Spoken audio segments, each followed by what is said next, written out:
Buenas noches, bienvenidos, gracias por venir a una reunión más del Club de Montañismo.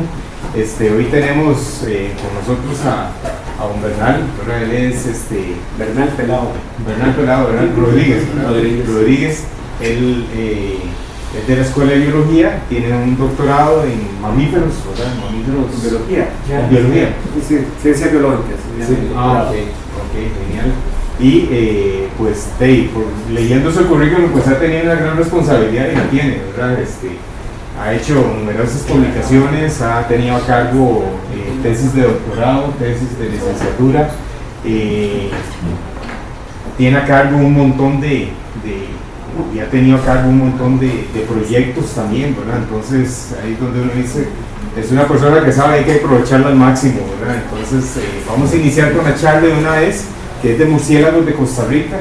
Por cierto, ahí en Facebook, no sé si a alguno le llegó, también ahí apareció, ¿verdad? Una pequeña tema de la importancia de los murciélagos como polinizadores, ¿verdad? Entonces, ojalá la hayan leído también, pero bueno, tenemos a don Bernal y vamos a hablar un poquito de murciélagos de Costa Rica, ¿verdad? Que es muy amplio y aún así nos faltaría, yo creo que sería un tema como para un semestre, ¿verdad? Pero ahí vamos a verlo como en hora y media. Bueno, muchas gracias. Muchas gracias por invitarme, Mauricio, que fue el que me contactó. Yo varias veces les pregunté a bueno, pero como que quieren que hable, ¿verdad? Porque uno como que trata de preparar la charla en función del público que tenga. Y al final decidí hacerlo un poco más como un tipo de clase, más que una charla, una investigación en particular, como para dejarlo más abierto a generalidades, a de que de repente alguien se volvió loco con el tema de la rabia y nos podemos desviar por el tema de la rabia un poco y después también podemos hablar de polinización. Entonces voy a dar una charla un poco general sobre la imagen del murciélago en la sociedad en general y un poquito de la historia del grupo, que son los murciélagos, y después digamos que caemos al final en los servicios ambientales que ellos brindan. Eso es lo que a mí me interesa, que ustedes al final les quede un poco grabado de cuáles son sus servicios. Tengo malo el pasador de diapositivas, entonces voy a tener que estar ahí metiéndome. No sé si se puede apagar alguna de estas. Sí. Esa primer video es un murciélago que es carnívoro, que se llama Protopterus auritus.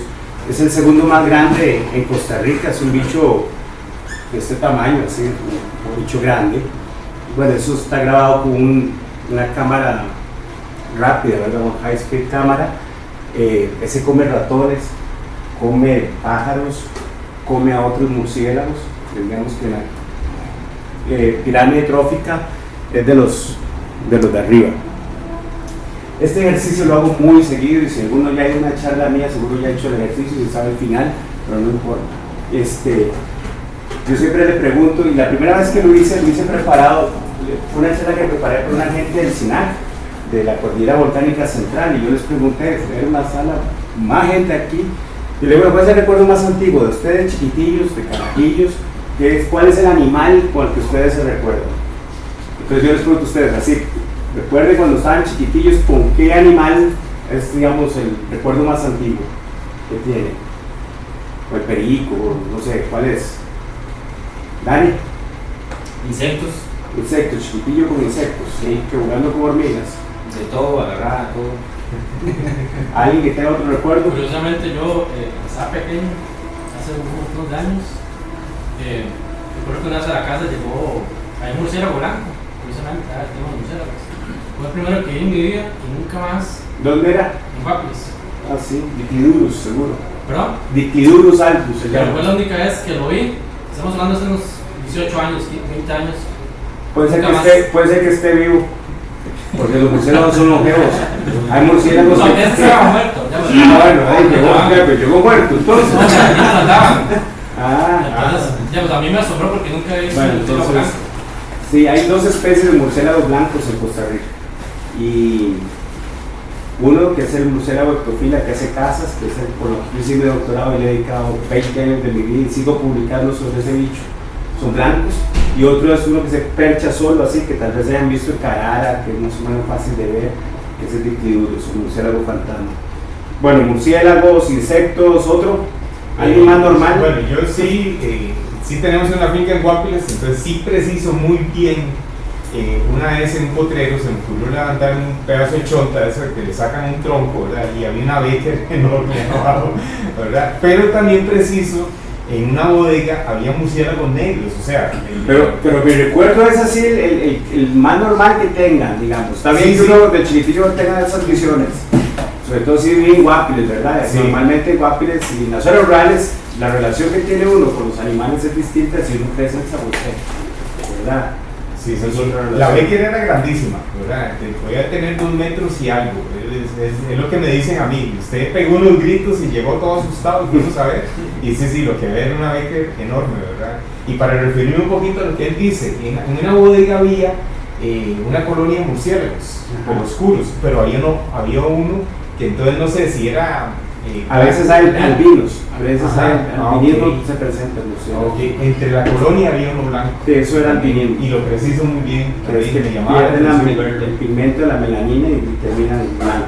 Ok. Bueno, normalmente, un grupo más normal que este,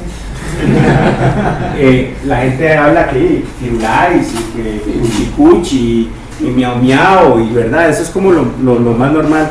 A veces la gente menciona el pato que había en la casa o la gallina, verdad, eso es también bastante común. Un bicho metido en la casa, verdad, eso nos impacta mucho cuando somos pequeños. Que puede decir una señora que se había metido, decía un muchacho que se había metido una culebra a la casa y que lo que recuerda la culebra entrando y la abuela chinga corriendo para la calle, cosas de estas. Normalmente nosotros tenemos una relación muy fuerte también con animales que no necesariamente hay en Costa Rica, y todos crecemos con una relación bastante fuerte. Esa es como una imagen típica. Ese es mi hijo, que ya es casi de mi tamaño, ¿verdad? Con los perros de la casa. De hecho ya murió, esta todavía está viva. Y bueno, por ahí puede aparecer un animal. ¿Qué es esto? Una jirafa. ¿Dónde viven las jirafas? África. ¿Por qué tienen el cuello largo? Para Alcanzar las hojas de las que se alimentan. ¿Andan solas o en grupos pequeños? Grupos pequeños. Grupos pequeños. ¿Y en qué ambiente de África viven las jirafas? Desértico.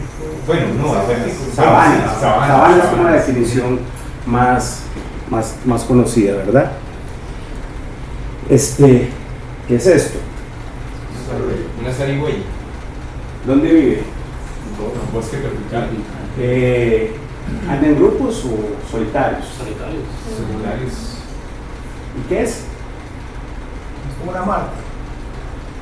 Zarigüeya, Marta. Y ese es el ejercicio.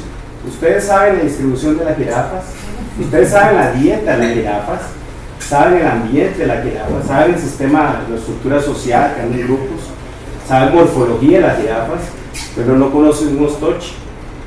Y en mi casa, en Patarrá, hay un ostoche, todas las noches yo lo escucho y lo veo. Esto es de la misma familia del mapache, es un procionio, no es una zarigüeya. La zarigüeya es un marsupial, este no es un marsupial. Esto es un tipo de mapache, por decirlo así. Basariscus umicraste.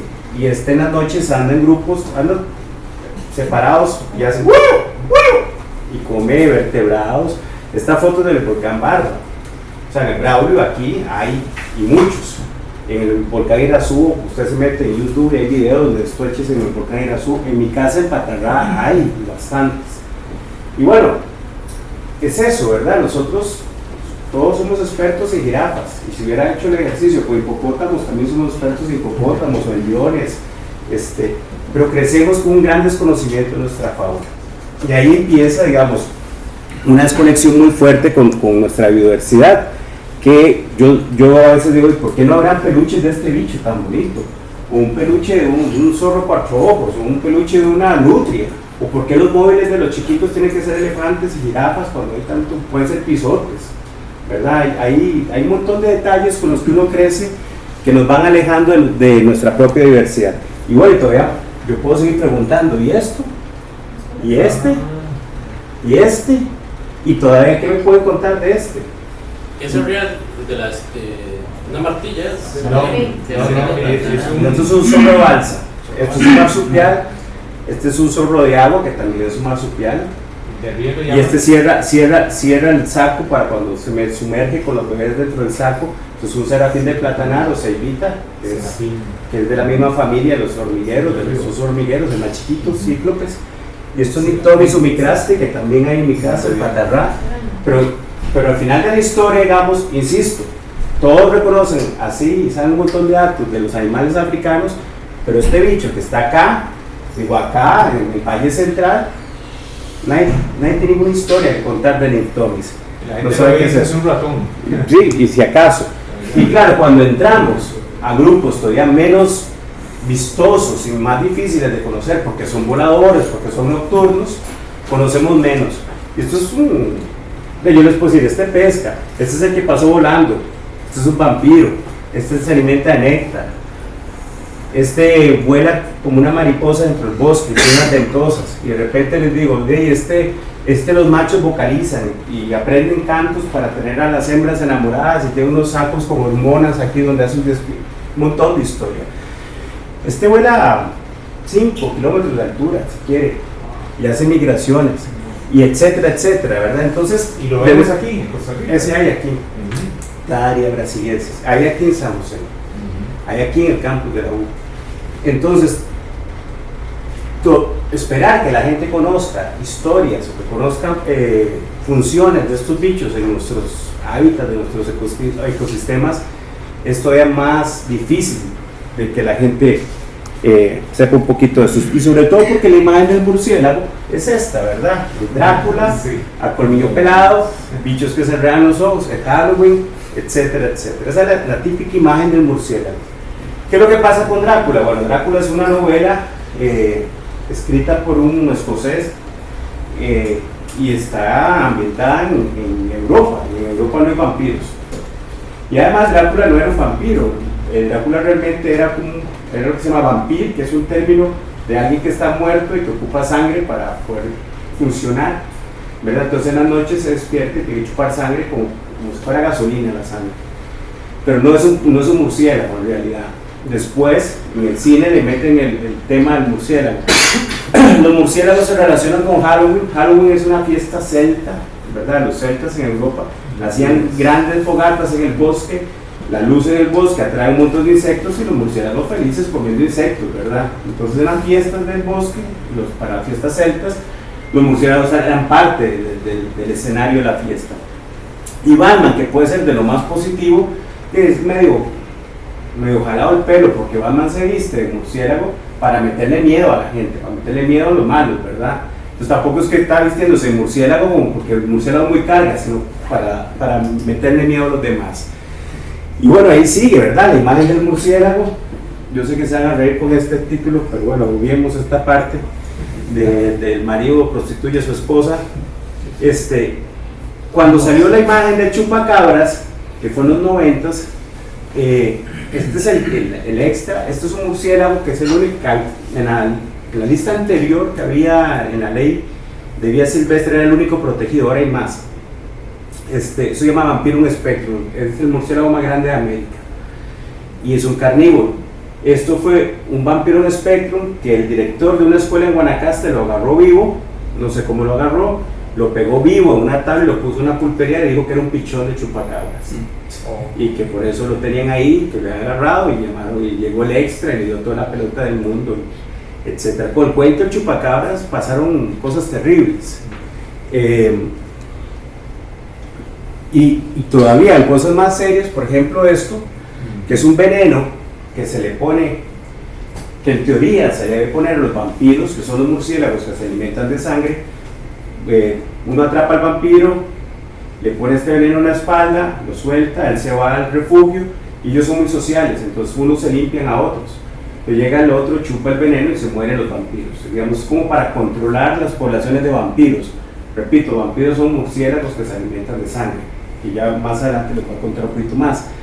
Eso es un veneno y tiene su licencia, etcétera, está hecho en México, que aquí, que allá, pero la imagen que tiene aquí, esto es un murciélago que come insectos, no es un murciélago vampiro. Entonces claro, imagínense los campesinos que no tienen por qué saber qué es un vampiro, qué es un murciélago, un insecto, que el murciélago no es tan sencillo. lo que tienen el veneno es un murciélago insectívoro, le untan veneno a todo, ¿verdad? Entonces la información que hay del grupo es muy mala, muy mala. Si ustedes agarran la historia de la vida en el planeta Tierra y seguro conocen esta imagen, lo ponen un año, o sea, lo condensan todo un año, bueno, pues aquí van apareciendo los diferentes grupos de seres vivientes en la Tierra, y aquí vean que esto es el 31 de diciembre, está como fuera de foco, ¿verdad? ¿O no soy yo? Los primeros fósiles de murciélagos aparecen el 29 de diciembre. O sea, los murciélagos son bastante recientes. Y el ser humano aparece 10 segundos antes de las 12 campanadas. Nosotros como especie, Homo sapiens, ahora se habla de 300.000 años, hasta hace un año se hablaba de 200.000 años. Somos primerizos aquí, estamos llegando a este planeta como Homo sapiens, ¿verdad? Y el impacto que tenemos ha sido inmenso, la lista de especies que están en peligro de extinción y que han desaparecido ya por efectos directos de nosotros es inmensa. Pero vean todo lo que pasó, o sea, el humano llega segundos antes del 31 de diciembre, los murciélagos un par de días antes. Los murciélagos, la palabra murciélago, mur, significa ratón, y ciélago viene de cego, que es ciego, ¿verdad? Entonces ratones ciegos. Pero en la película Batman 3, no sé qué, él dice cabreadísimo, no somos ratones. Tiene toda la razón, los murciélagos no son ratones, a pesar de que muchos campesinos dicen que son ratones viejos, porque juran que vieron un ratón y que a los años lo que salió fue un murciélago, y dice, hay murciélagos que tienen una cola como el ratón y con alas, ¿verdad? Entonces ellos juran que es eso. Entonces los murciélagos no son ratones ni tampoco son ciegos. Todos los murciélagos tienen visión, todos pueden ver, y en los últimos años se ha incrementado el número de artículos científicos que dicen que los murciélagos pueden ver colores, no exactamente como nosotros, pero sí hay distintas longitudes de onda que ellos perciben. Pero la coloración de murciélagos es un tema bastante nuevo. De hecho, yo saqué un artículo este año donde demuestro que los machos de una especie y las hembras de otra especie, de la misma especie, tienen colores distintos de las orejas, son amarillos. Y ese amarillo, en los machos que son más grandes y más pesados, la parte de la hoja nasal, que es una estructura acá, es más intenso. Entonces todo apunta a que hay como una selección, que los machos, las hembras pueden seleccionar a los machos por el color. Pero ¿qué es lo que pasa a ese color? Que hace unos años yo he participado, yo no soy el primer autor de un artículo de un español que lo publicó en una muy buena revista, que demuestra que ese color amarillo son carotenos que acumula el murciélago en la piel, y es el primer mamífero en el mundo que se demuestra que puede acumular carotenos. Nosotros el caroteno lo comemos de la zanahoria, por ejemplo, pero nosotros procesamos esos carotenos, procesamos esos carotenos y tenemos que estar consumiendo, porque los animales no producimos carotenos, los adquirimos de las plantas, y los murciélagos también necesitan consumirlos, y este murciélago los consume de un higuerón y se va acumulando ese amarillo. Entonces al final de la historia, digamos, uno esperaría que las hembras estén escogiendo a los machos que brillen más, que al mismo tiempo significa que han acumulado más carotenos, que posiblemente los carotenos son importantes en los procesos metabólicos, y que, no sé, ahí estoy especulando, posiblemente eso es una señal de mejor calidad de salud del bicho, o más eficiencia para forrajeo o algo así. Entonces, murciélagos, eso. Y el nombre técnico del grupo, del orden, es Chiroptera, y Chiro significa manos y Ptera alas. ¿Por qué? Porque los murciélagos vuelan con las manos. Si ustedes ven, esos son alas de diferentes grupos. Aquellos son unos reptiles extintos que eran voladores, esto es un ave, un pájaro, y esto es un murciélago. Y ustedes lo que tienen acá es esto. El dedo gordo es este dedo que tiene uña, el 2 y el 3 van aquí juntos y se unen aquí, el dedo 4 y el dedo 5. Las alas de los murciélagos son las manos, son un alargamiento de las manos. Entonces aquí lo podemos ver otra vez con colores. Vean la mano de un ser humano y vea que coincide con los huesos de los murciélagos, y es muy distinto al reptil extinto o al ave.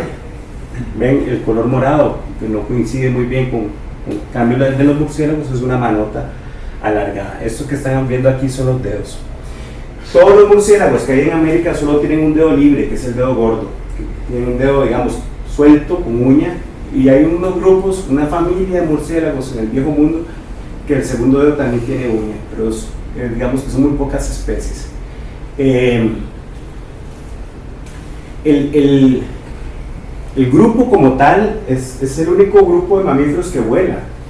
Nosotros hemos visto, o hemos escuchado, yo nunca he visto, de ardillas voladoras, por ejemplo. Y la ardilla es un roedor que se tira de un árbol y logra planear. O colubos, que son unos bichos lindísimos allá de Indonesia, Filipinas, de esos lados. Todos esos bichos son mamíferos, pero no vuelan, sino que planean. Tienen membranas que se extienden entre las extremidades y logran planear. Recuerden que el principio físico para poder volar es que la presión que está debajo del cuerpo sea mayor que la que está encima, ¿verdad? Con los murciélagos, con los movimientos de las alas, hacen que exista esa disminución de presión encima y se puedan suspender en el vuelo. Se dice que este era un fósil de 70 millones de años de un bicho que planeaba, pero este bicho planeador no es, digamos, no hay ninguna relación filogenética, digamos, evolutiva con los murciélagos, a pesar de que es un fósil muy viejo. Y lo que les mencionaba hace un rato, hay varios grupos de mamíferos que pueden planear. Por ejemplo, todos estos son familias de roedores que planean. Bichos como las ardillas voladoras que logran tirarse de un árbol al otro y planean. Estos son los colubos, que hay por lo menos 2 especies de colubos, y estos son marsupiales. Aquí no, desgraciadamente, deben ser muy bonitos, marsupiales que logran planear. Entonces estos son algunos ejemplos. Aquel es el colubo, que va acá, vean las membranas, estas son las patas y estos son los brazos, y aquí queda un bebé pegado. Esto es un marsupial, es un bicho que planea, son marsupiales todos, hay una ardilla, bichos planeadores, pero esto es muy distinto a lo que son los murciélagos. Esto es el colubo con las membranas recogidas. Entonces, dentro de los mamíferos, ¿qué hace especial a los murciélagos? Bueno, lo más sencillo es el único murciélago el único mamífero que vuela, que realmente vuela, que tiene la capacidad de volar. Y bueno, ¿dónde salen esas alas, esa historia? Bueno, esto es una propuesta, digamos, es una hipótesis, una especulación. Se cree que los ancestros de los murciélagos eran mamíferos nocturnos, arborícolas que comían insectos y que en algún momento empezaron a tirarse de un árbol a otro, como sucede hoy con algunos grupos, capturando los insectos, y se empieza pues a desarrollar las membranas hasta llegar a volar. Es como la explicación más sencilla del asunto. Recuerden que los mamíferos, yo no sé cuántos saben de mamíferos, pero recuerden que el grupo de los mamíferos aparece hace unos 250 millones de años, cuando el mundo era dominado por los reptiles, ¿verdad? Los dinosaurios y todo esto. Los primeros mamíferos, que su origen es reptiles también, o sea, el origen de los mamíferos son los reptiles, un grupo de reptiles da a los mamíferos. Los primeros mamíferos tenían que ser nocturnos y seguro pequeños, o sea, poca cosa diría uno hoy en día. Entre todos los dinosaurios que habían y toda la diversidad de dinosaurios, aparece un grupo de mamíferos que tenían dos cosas muy importantes. Uno, que era la sangre caliente, o sea, la capacidad de mantener su temperatura corporal y no depender del ambiente. Y bueno, el mismo pelo, que era una protección ambiental. Entonces se cree, digamos, que en ese proceso los primeros mamíferos eran muy pequeños, eran insectívoros. Hoy en día los murciélagos es un grupo inmenso, les adelanto, hay más de 1.300 especies de murciélagos en el mundo, y en Costa Rica, Costa Rica 115 más o menos especies. En el mundo hay 1.378, creo, en este momento, descritas. Y esto es un árbol filogenético, que son las diferentes familias, y lo único que realmente me interesa esta lámina es que sepan que hay 2 grandes grupos de murciélagos. Acá estoy más escondido ahí. Que hay 2 grandes grupos de murciélagos. Que se llama Yin-Pterochiroptera y Yango-Chiroptera. Su nombre es del Yin-Yang, que ustedes saben la historia, que es como el complemento. ¿Por qué eso? Porque en los años finales de los 80, principios de los 90, cuando yo empecé a estudiar, en los principios de los 90, por si acaso, hubo mucha discusión porque hay murciélagos en África y en Asia que se llaman los zorros voladores, que son los de Bacardí, digo yo, para que se ubiquen un poco, o los de Indiana Jones también. Esos bichos pueden ser muy grandes, más de 2 metros de ala a ala, también pueden ser pequeños, y estos bichos tienen ojos grandes y tienen 2 uñas. Entonces había toda una línea de investigación que decía que esos no eran murciélagos, que era otro grupo, y que los demás murciélagos del mundo, los que tenemos nosotros por ejemplo, eran grupos distintos. Al final se llega a la conclusión que sí, que los dos son murciélagos y que son subórdenes distintos, sí, son 2 líneas de murciélagos, pero todos son murciélagos. Y recientemente, recientemente ya más de 10 años, esos 2 grupos se reacomodaron en diferentes familias y hoy en día son estos. Y antes se llamaban Microchiroptera y Megachiroptera y hoy en día se llaman así. Sobre todo para reforzar la idea de que es un solo grupo de mamíferos que son los murciélagos. ¿Con quién están emparentados? Bueno, eso es muy vacilón, la gente no se imagina. Los murciélagos pertenecen a ese grupo de mamíferos, están más cercanos a las vacas, a lo que se llama artiodáctilos y perisodáctilos, que son, bueno, en el caso de nosotros tenemos los chanchos, los venados, ¿verdad? Son los artiodáctilos. Los perisodáctilos son los caballos, la cebra, el rinoceronte, la danta, todo eso son perisodáctilos. Ese mismo grupo tiene los cetáceos, porque los cetáceos son vacas que regresaron al mar. De hecho, ahora hay toda una propuesta que los cetáceos y las vacas, los artiodáctilos, son un solo grupo. Entonces, este es, digamos, el conjunto al que pertenecen los grupos más cercanos a los murciélagos. Y como pueden ver, no están los roedores. Pero los murciélagos y los roedores tienen historias totalmente distintas en la historia de los murciélagos. ¿Cuál es el problema? Que cuando uno empieza a revisar el registro fósil de estos bichos, no hay, como son tan chiquitillos, o sea, sí hay muchos fósiles, muchos, pero los fósiles que se han encontrado son iguales a los bichos de hoy en día. Entonces dicen, pues hay un fósil, sí, tiene 50 millones de años, y ven el fósil y es igualito al que está ahí en la ventana, al que trajo la gallina, o al que está en la bodega, es idéntico. Entonces, en 50 años los murciélagos han cambiado muy poco. Pero no tenemos fósiles que digan, esta es la huellita de los murciélagos, porque vean que tienen características distintas. Y hasta hace poco, hasta hace unos años, apareció un fósil que sí dio un poquito de información bonita. Ecolocalización es un sistema que tienen algunos murciélagos, no todos los murciélagos del mundo lo tienen, pero sí todos los que hay en Costa Rica tienen eso. Esa es la producción de aquel radar famoso, ¿verdad? Que escucho uno, pero los murciélagos tienen un radar.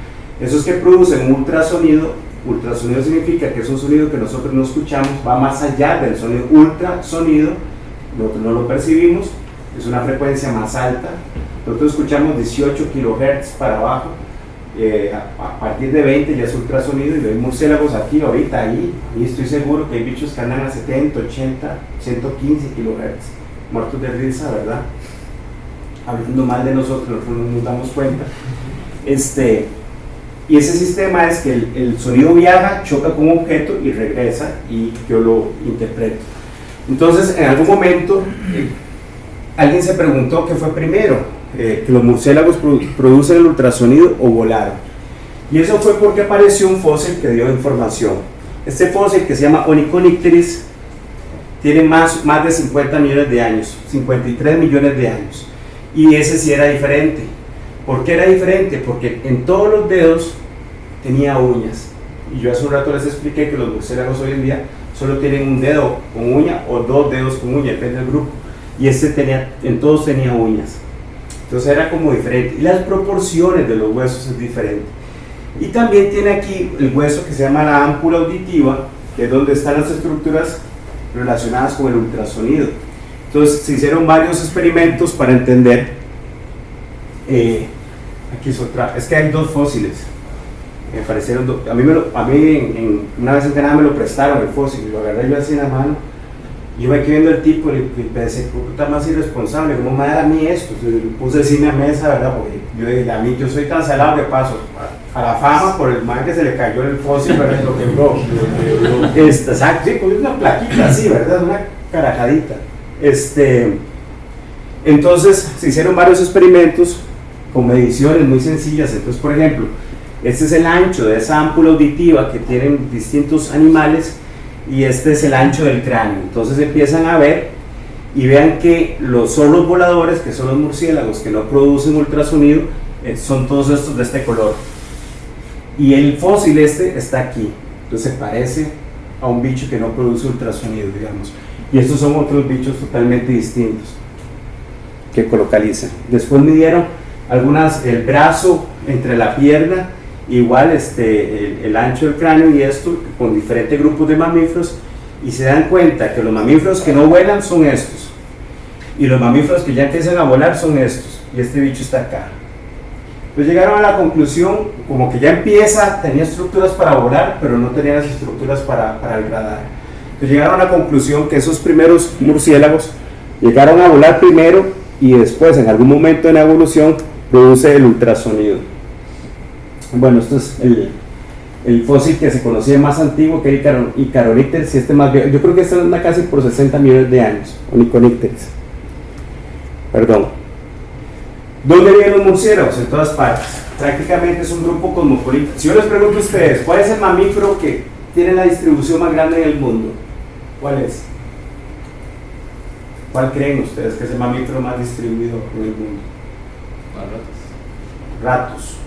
¿Otro? El ser humano. Homo. Ese es. Nosotros somos el mamífero más distribuido, se nos olvida que somos mamíferos. Homo, el género Homo es el género que está más. ¿Por qué? Porque tiene una capacidad de modificar el ambiente.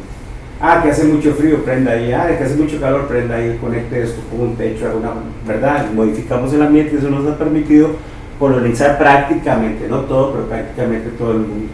Después de eso sí, puede ser ratos, que son las ratas, ¿verdad? Que están ampliamente distribuidas, o miotis, que es un género de murciélago.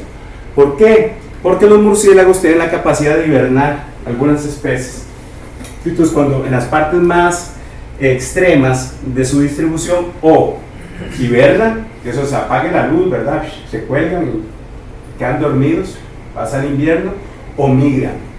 Entonces hay migraciones, sobre todo de aquí a acá, y migraciones de acá a acá, pero la mayoría de las especies que están en esos extremos hibernan. Y la hibernación es un periodo muy crítico para la conservación de estos bichos. En Estados Unidos, en los últimos más de 10 años, hay una enfermedad que se llama el hongo de nariz blanca y ha matado miles de murciélagos. Y Estados Unidos le ha metido y Canadá le han metido cualquier cantidad de plata. Resulta que el hongo lo trajeron de Europa, seguro el ser humano, no se sabe bien, y lo que sucede es que en las zonas más frías, cuando los murciélagos hibernan, tienen el hongo ya, y están hibernando y se despiertan porque les pica el hongo, o sea, se les pica las alas, se les pica la nariz blanca porque se les hace unas cosas blancas aquí como un bigote de colacho. Y cuando el murciélago se despierta, gasta energía y ya no puede sobrevivir en invierno. Básicamente se muere porque le pica. Y ese hongo, haciendo estudios genéticos, parece ser que estuvo en Europa, y lo que hoy en día vemos de los murciélagos de Europa es lo que sobrevivió la crisis de este hongo. Pero ahora en Estados Unidos ha pegado fuertísimo.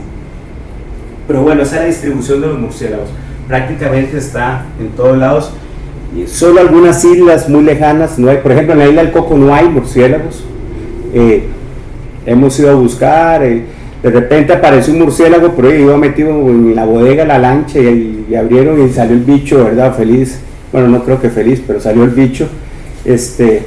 Pero hemos puesto grabadores para murciélagos, hemos puesto redes y no hemos encontrado hasta ahora murciélagos. Y esa es la distribución de los géneros en el mundo. Y nada más quiero destacar, esto es América, ¿verdad? Que entre Costa Rica y Nicaragua es el lugar con más géneros de murciélagos en todo el mundo. Y eso es una responsabilidad, porque somos un país tan chiquitito, ¿verdad? Y tener tanta diversidad de murciélagos acá concentrados, pues es un reto. Cuando uno piensa en conservación de murciélagos, digamos, para mí, digamos, lo primero que hay que hacer es no pensar en Costa Rica, sino pensar a nivel centroamericano. Nada hace Costa Rica haciendo sus esfuerzos, y en Nicaragua no pasa nada, o en El Salvador o en Panamá. ¿Y qué es lo que sucede? Que los problemas de conservación que tenemos son los mismos, o sea, son exactamente los mismos, y entonces las soluciones posiblemente van a ser las mismas. Entonces, este tipo de cosas, en este pedacito de tierra tan angosto, tan chiquito y pobre como somos, pobre económicamente, de esos problemas hay que enfrentarlos a nivel regional realmente, para buscar una verdadera solución. Les explicaba hace un rato que es la ecolocalización, y es básicamente esto. Recuerden que el sonido son cambios de presión que se producen, y el sonido puede viajar de distintas formas. Cuando yo les estoy hablando a ustedes, el sonido está viajando en un gas. ¿Y qué es lo que sucede? Que ustedes tienen las orejas que son horribles, ustedes y las mías, o sea, una oreja es de la cosa más fea que puede ver uno. Estamos acostumbrados, pues si viene un marciano y ve la oreja y dice que es esa cosa tan... Y claro, es que todas estas arrugas lo que hace es amplificar, mejorar la recepción de ciertas frecuencias. En los murciélagos es igual. Cuando yo les hablo a ustedes, sale una onda de mi boca y va así. Y entonces, si esa frecuencia es de ultrasonido, de frecuencia alta, ¿qué es lo que sucede? Que va así. Si es frecuencia baja, va así. Sube y baja muy pocas veces. Si yo emito el mismo sonido con la misma energía, la frecuencia alta va a gastar, se gasta la energía. La frecuencia va a y llega más lejos. Quiere decir que si el murciélago grita a frecuencias más bajas, su sonido recorre mayor distancia. Si emite frecuencias muy altas, su sonido recorre menor distancia. Y ahorita explico por qué eso es importante. Bueno, entonces va el sonido, choca con sus oídos filtran ciertas frecuencias. El de ustedes no puede escuchar ultrasonido, el del murciélago sí. Y pega con una membrana, aquí pega la membrana y la membrana vibra, es el tímpano. Y adentro están los tres huesecillos, el yunque, el estribo y el martillo. ¿Saben cuáles? Han escuchado esos huesos, ¿verdad? En algún momento uno en la escuela, alguien, la pilla famosa, bueno, en mi época uno compraba unas láminas en el bazar, ya no hay bazares. Uno iba al bazar del pueblo, compró una laminilla de los huesecillos del oído. Esos tres huesos, en los reptiles que le dieron origen a los mamíferos, abrían y cerraban la boca. ¿Ven qué locura? Los reptiles, para hacer así, participa este hueso que es el dentario, más esos tres huesecillos. Y entonces cuando en esa evolución de reptiles a mamíferos, esos huesos se desplazan al oído medio. Y están así, ¿ah? Entonces mueven la membrana y toca el primer hueso y el otro toca el otro y este toca el otro. En los murciélagos esos huesos tienen diferentes tamaños para poder pasar mejor el ultrasonido, frecuencias más altas. O sea, son distintos, están los tres iguales, pero con proporciones distintas. ¿Qué es lo maravilloso de eso? Que el sonido ahora ya no está viajando en un gas. El sonido, en el momento que toca la membrana y la membrana toca los huesos, el sonido está viajando en un sólido. Esa vibración, esa energía va por un sólido ahora. Perfecto, pasó el oído medio, llega a otra membrana, digamos que es esta, vibra la membrana con otro hueso, el último hueso, ¿verdad? Vibra, y está la cóclea, que es lo que hace un rato les decía, la ámpula auditiva. Eso es un caracol. Ese caracol tiene un líquido, un fluido, y en la pared de ese caracol hay un montón de neuronas, que son las células nerviosas, que se excitan, funcionan a diferentes frecuencias, de frecuencia mayor a menor. Entonces se mueve la membrana y mueve el líquido, y el líquido empieza a moverse adentro y toca las neuronas, y las neuronas, dependiendo de la frecuencia, se excitan. Cuando una neurona se excita, lo que sucede es una señal eléctrica, básicamente electricidad. Eso va al nervio nervioso, auditivo nervioso, y pasa al cerebro como una señal eléctrica. Me devuelvo un poquito para atrás. Cuando se mueve esa membrana que va a mover el líquido en la cóclea, ahora el sonido ya no viaja en un sólido, viaja en un líquido, y ese líquido toca las neuronas y ahora el sonido viaja como una señal eléctrica. Eso está sucediendo ahorita. Ahí sucedió. Todos se percataron en su cabeza que solo hubo un sonido bastante agudo, que esto y que el otro llegó, y ustedes interpretaron, además tienen información en la cabeza. El chaval que está al frente aplaudió, ¿verdad? Y no pasó nada. Pero así viaja el sonido, así funciona el oído de los mamíferos. Y insisto, en el caso de los murciélagos, tienen especializaciones para poder escuchar frecuencias altas y para producir ultrasonido. Cuando yo produzco sonido, ¿qué es lo que hago yo? Administrar el aire. Y empiezo a sí, o si canto, ¿de qué manera? ¿Verdad? Entonces, por eso los cantantes se dice que qué pecho, ¿verdad? Que buenos pulmones cuando tienen buen galillo. ese sonido, ese aire, milisegundos antes se cierran unas válvulas en la glotis que hacen que el sonido pase, que el aire, perdón, pase con mucha presión. Y esa presión es la que mueve las cuerdas vocales, y en el caso de los murciélagos, unas membranas que producen ultrasonido. Y el ultrasonido que se produce ahí, en la laringe, en la glotis, no es el mismo que sale al final, porque hay modificación adentro. En el caso de los murciélagos puede salir por la nariz o por la boca. Sale, choca, regresa. Si choca con mis orejas, hay una interpretación que es lo que tengo. Los murciélagos prácticamente cuando gritan no saben que hay al frente, hasta que viene el rebote, el eco, saben que hay al frente. Recuerden que no es ciego. ¿Quién descubre el ultrasonido? Ese señor, un italiano en el siglo, creo que el XVI, Spallanzani. Él hizo ejercicios experimentos con pájaros, con lechuzas, los ponía en oscuridad y había unas campanas y la lechuza no chocaba las campanas.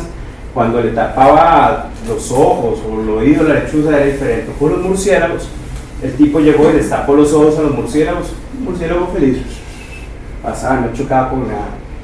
Le puso unos tacos en los oídos y chocó con todo. Entonces él dijo, el murciélago ve por los oídos, básicamente. Ese fue el descubrimiento. Claro, jamás se entendía que era ultrasonido ni nada, ¿verdad? Pero descubre que el oído de los murciélagos era lo importante. Para la Segunda Guerra Mundial, tanto Alemania como Estados Unidos desarrollan los primeros micrófonos que detectan el ultrasonido.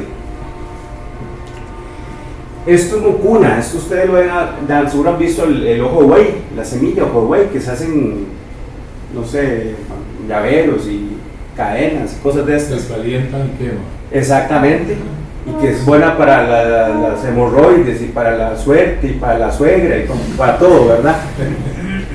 Este es un bejuco, el género se llama mucuna. Y en finales de los 90s, Otto, que era un alemán, un personal lindísimo, un viejito, él descubre que esta mucuna es polinizada por los murciélagos y los murciélagos encuentran la flor por el radar. ¿Qué es lo que sucede? Que cuando la mucuna está lista, abre esta estructura, que es una parabólica, y si el murciélago emite el sonido al puro frente, tiene un eco así.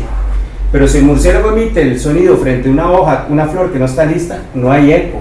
Y si emite el sonido frente a una flor que está lista, pero Otto les puso un algodón aquí, un pedazo de algodón, tampoco hay eco.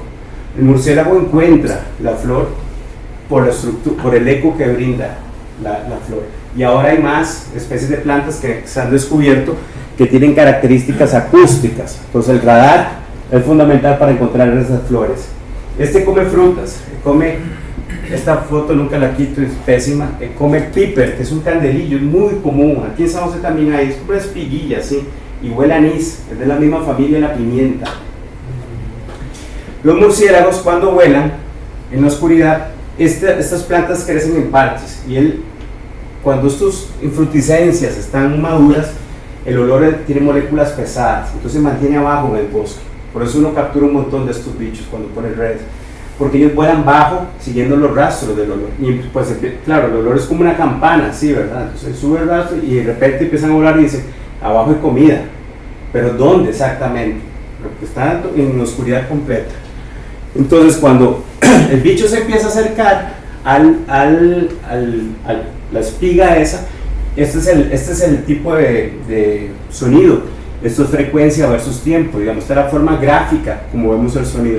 Él empieza a modificar la llamada, o sea, empieza a ecolocalizar diferente.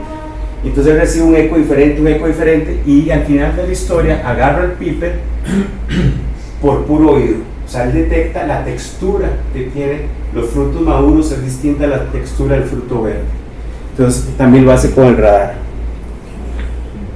Así es como suena cuando está volando, y así es. Ve que hay una diferencia cuando se está acercando el fruto. Este es un murciélago pescador. En Costa Rica hay dos especies, sobre todo una la que pesca. Y es un bicho grande, es un bicho como este tamaño, lindo, color naranja, tiene cara como de bulldog. ¿Y qué es lo que sucede? Que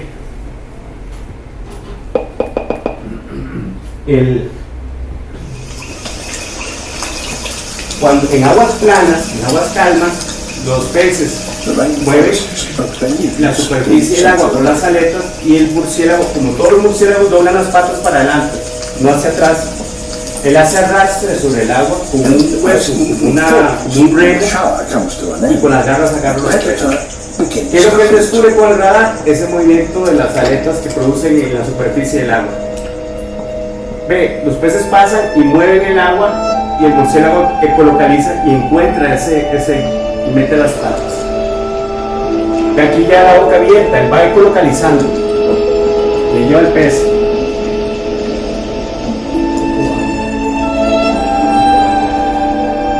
Ahí va con la boca abierta. Grita fuertísimo, como el sonido de un avión. the greater bulldog bat.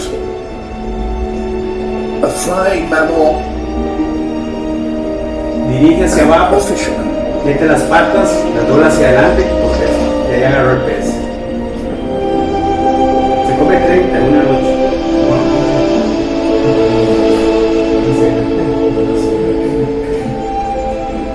A fish swimming just below the surface creates telltale ripples. And that is all the bat needs to detect them. Esas modificaciones obedecen al ambiente, obviamente. ¿No? O sea, el ambiente With donde ellos little se more than a fin desarrollan, to aim digamos, for, and whilst flying at 40 miles an hour, the bat donde takes the crecieron, donde completely pasaron new cientos de ways. años solamente en esa zona, digamos, aprovechan ese recurso y evolucionan en If esa the shoal scatters, Esta familia solo tiene 2 especies. Y se dice que el origen de esto es que son los murciélagos que comían insectos. Hoy en día hay murciélagos que comen insectos y el insecto para escapar del murciélago se va a caer trying to snag a y fish. caía en el agua. Entonces el murciélago recoge los insectos del agua. Eso pasa hoy en día en varias especies. Y en algún momento en esa carrera empezó a pescar, ¿verdad? Y ahí sí empieza a haber toda una línea diferente en la He won't evolución. have the best fishing spot to himself for long. That's Bueno, entrando ya un poquito a la última parte, que es la parte de servicios ambientales, yo les expliqué al comienzo que iba a hablar un poquito de esto, porque yo creo que en términos de conservación, para la gente es importante, digamos, entender la biología, qué es lo que hacen las especies, etcétera, pero todavía más valioso, más fuerte, si entienden los beneficios que nos brinda la naturaleza. Y son los valores que puede tener las otras especies para nosotros. Los servicios ambientales son condiciones y los procesos a través de los cuales los ecosistemas y las especies que los comprenden apoyan y sustentan a los seres humanos. De la diversidad obtenemos servicios. Y bueno, hay una serie inmensa de servicios ambientales: la purificación del agua, la mitigación de inundaciones, etcétera, etcétera, la protección de rayos ultravioleta, la moderación de la temperatura, viento, oleaje, todos esos son servicios ambientales. Y los murciélagos brindan servicios ambientales. Cuando uno ve este collage, y les digo que hay más de 1.300 especies en el mundo y 115 especies en Costa Rica, esas caras están relacionadas con una historia natural, con una historia evolutiva. Con este hocico tan largo poliniza flores. Con estos pelos acá y digamos orejas más cortas. Y si ustedes les vieran los pelos de bicho van así, porque él es aerodinámico, come insectos durante el vuelo. Come insectos pero muchísimo más lento. No, come chapulines grandes y insectos grandes. Come carne, come ratones, etc. Es un vampiro, pero es un vampiro que se alimenta de sangre de aves, que es muy distinto al otro vampiro. Come frutas. Y cada cara, cada oreja, cada bicho de estos tiene una historia distinta en el ecosistema. Entonces los rostros ilustran, digamos, la diversidad del ecosistema. Recuerden que todas estas estructuras que les decía yo tienen que ver con las frecuencias que filtran. El próximo es de los más raros, es de mis favoritos. Lección para hoy, o que sea este ratito, me van a dar el gusto de decir: no hay murciélagos feos, no hay murciélagos feos, mediten, no hay murciélagos feos, hay raros y menos raros. Centurio Cenex. Este bicho ahorita tengo un trabajo muy bonito porque encontramos que los machos hacen lek. Lek es que se juntan un montón de machos y hacen un display, unos movimientos y unos sonidos, y para que las hembras escojan con cuál copular. y eso lo estamos preparando para publicarlo este año, que es muy raro en murciélagos. Solo hay 8 especies donde hay cierta evidencia y nosotros tenemos videos de las cópulas y el macho todo galán haciendo los movimientos de cuerpo y la producción del ultrasonido. También come, bueno, más adelante a ver. ¿Cómo se llama? Perdón, Centurio Senex, que significa hombre de 100 años. Yo creo que tiene un poquillo más. Este es un nectarívoro, este es otro nectarívoro. Este es carnívoro, esto es Vampirum spectrum, que es el más grande. Este es el pichón de chupacabras, según el director de la escuela. Aquí está el que trajo la gallina, no sé si era igual a ese, el Diclidurus. Este tiene las alas transparentes y cuando tienen bebés se queda con el bebé y el bebé ya es un huevón del mismo tamaño de la mamá y la mamá que lo tiene abrazado. En Carara es relativamente fácil de ver, es muy bonito ese animal. Bueno, hay una alta diversidad de especies, hay una plasticidad morfológica, ustedes vieron muy distintos unos a otros, y esa plasticidad también es trófica. Entonces tenemos los frugívoros, tenemos los hematófagos que comen sangre, los nectarívoros, los carnívoros, los insectívoros, los que comen peces y mezclas de cosas. Entonces esa gran diversidad de murciélagos uno lo puede explicar también en una pirámide trófica. En las pirámides tróficas está la producción primaria, ¿verdad? Las plantas, etcétera, los que comen esas plantas, después están los intermediarios y al final los carnívoros. Eso pasa con murciélagos. Tenemos los murciélagos que se alimentan de las plantas, del néctar, de las frutas. Tenemos murciélagos que son ya animalívoros, que comen insectos principalmente, insectos, un montón de insectos. Y tenemos murciélagos que comen vertebrados, como lagartijas, ratones y murciélagos que comen murciélagos, y pájaros. Por ejemplo, Vampirum spectrum, aquí que lleva un pájaro, una amiga mía lo ha visto meterse en los nidos de las oropéndulas, por ejemplo, para sacar pichones. Y un trabajo que hubo en Guanacaste, lo que más encontraron en la dieta eran tijos, pues comen pájaros y ranas. El que come ranas reconoce, voy a contar rápido, yo no sé ni cuánto tiempo falta ni cuánto tiempo tengo, pero bueno, me dice, rapidísimo. El que come ranas, que se llama Tracopsirrhosus, reconoce el canto de varias especies de ranas, pero en los años 90 salió un artículo muy bonito que era el Aphysalemus, que es el sapo túngara, y él hace los machos, ¿verdad? Los machos están en el charquillo y para enamorar a las hembras cantan. Entonces se dieron cuenta que el Traco reconocía ese canto, y después se dieron cuenta que la parte que reconoce es el cara. Entonces, cuando hay muy pocos machos y hay muchas hembras, los machos solo hacen ¿por qué? Porque la competencia no está tan dura. Es como que yo llegara a un baile, digamos, y si hay muchísima gente, yo bailo hasta el reggaetón. Pero si yo lo que solo hay 3 carajos, yo solo bailo la salsa que me gusta, la pieza aquella que yo quiero y ya está. Igual hacen los sapos. Después se dieron cuenta que, ya mucho más reciente, ya otro grupo de investigación, que es memoria. O sea, el bicho aprende los cantos. Porque esos primeros experimentos que habían hecho ponían grabadores con cantos de ranas venenosas y el murciélago no llegaba. Ponían cantos de ranas venenosas y no llegaba. Ponían cantos de ranas no venenosas pero muy grandes, el murciélago no llegaba, no llegó. Ponían de Physalemus y llegaba al parlante, ¿no? En los años más recientes se dieron cuenta que él memoriza y aprende. Entonces tenían unos murciélagos que les empezaron a alimentar escuchando Bob Marley, y ponían Bob Marley y el más llegaba, había comida. Y ese mismo murciélago que escuchando Bob Marley empezó a comer, después le volvieron a acostumbrar a Physalemus y volvió a Physalemus, lo cual significa que tienen capacidad constante de memorizar, lo cual no es muy común en muchos grupos. Nosotros sí, ¿verdad? Bueno, yo cada vez menos, pero sí, en general uno memoriza algunas cosas. En este caso, este murciélago tiene esa capacidad de memorización. Y tiene unos pocillos aquí que lo que hace es detectar toxinas en la piel de las pieles. Bueno, entonces, ¿cuál es el primer servicio ambiental que brindan los murciélagos? La polinización. Recuerden que la polinización es tomar un grano de polen de la estructura masculina de una flor, de las anteras, y llevarse ese grano de polen a otra flor y ponerlo en el lugar correcto. Eso es polinización. Y entonces, si ese polen entra al pistilo, que es el lugar correcto, ahí se da la fecundación y se produce un fruto con semillas, ¿verdad?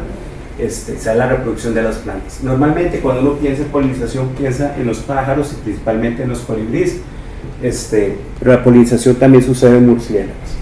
Entonces aquí hay varios ejemplos. Esto es un cactus, el murciélago, vean un corte de la flor, el murciélago se llena de polen, los pelos de los murciélagos tienen ganchos, de estos murciélagos tienen ganchos para que se pegue el polen, se pega el polen y él se va a otra flor y deja el polen en el lugar correcto. Digamos, la historia de los murciélagos con las flores se llama, digamos, el síndrome se llama quiroterofilia y hay varias reglas que hay que cumplir. Primero, la flor tiene que producir néctar en la noche.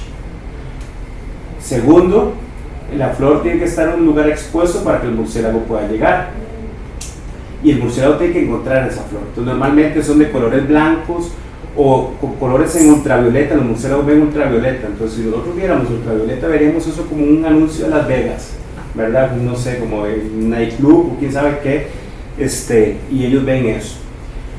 Son flores expuestas y son fuertes. La historia de la polinización no es una historia de amor, no es la abejita o la mariposita que se posa delicadamente en la flor y la flor abre sus pétalos para... No, es una guerra. La flor quiere que llegue el murciélago, la flor quiere que el murciélago se lleve el polen y el murciélago lo único que quiere es que le den néctar, que el néctar es agua con azúcar. Claro, la flor es tan malvada que le da néctar pero muy poca azúcar, menos del 13% de concentración de azúcar. Entonces el murciélago llega y siente la panza llena, pero no, hombre, rapidísimo empieza a sentir hambre porque era pura agua lo que le dio la flor. Entonces tiene que ir a otra flor, y tiene que ir a otra flor, tiene que ir a otra flor y así empieza a mover un montón de polen. Por otro lado, el murciélago, el polen no le importa, no lo necesita, aunque hay algunas especies que comen polen, lo cual no le sirve a la flor. Entonces es una relación de te odio y te quiero, ¿no? Porque te necesito, pero te necesito tenerte con hambre para que estés moviéndote y llevando polen por todos lados. Entonces, son murciélagos que están especializados. Tienen hocico largo.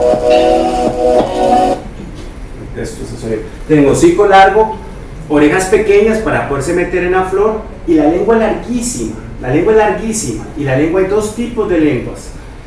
Hay una lengua como esta, donde el murciélago la mete, entra, toca y se entrapa porque él tiene como un tipo, digamos, pelos en la punta de la lengua. Entonces agarra y sube como un perro, igual que un perro. Tiene vuelo suspendido como un colibrí, igual. Y en ese, vean ahí la lengua. Entra, se lleva la gota, vean que ahí se le ven como unos pelos. Eso es para que se entrape más y así saca el néctar. Repito que ese néctar en una flor es de muy baja calidad, de muy poca concentración de azúcar. Entonces, claro, el murciélago tiene que estar moviéndose constantemente para buscar más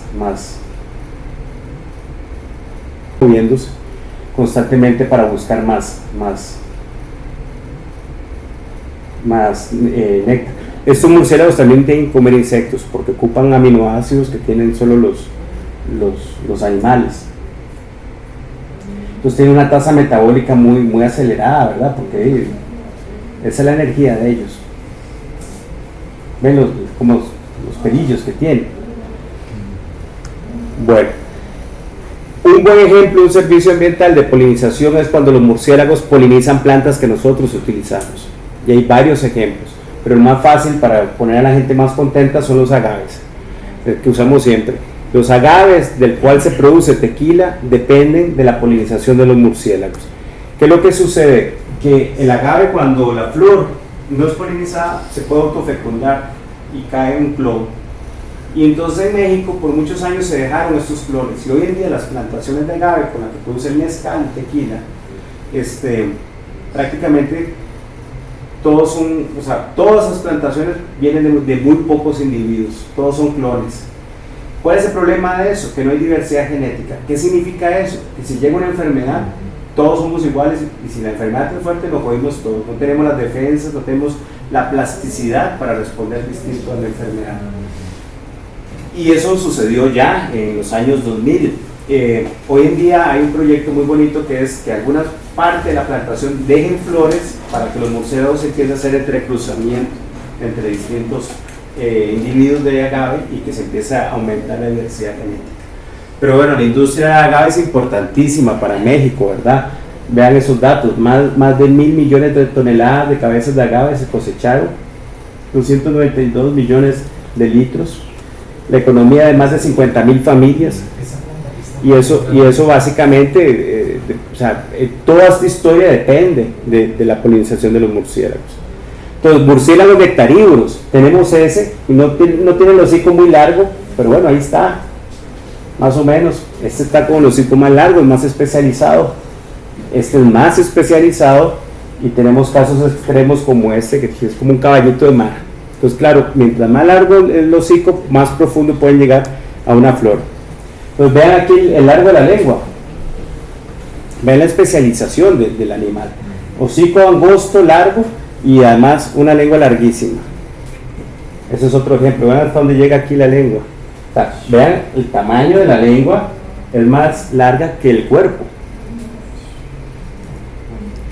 Y el otro tipo de lenguas que les mencionaba, que hay dos tipos de lenguas, es este.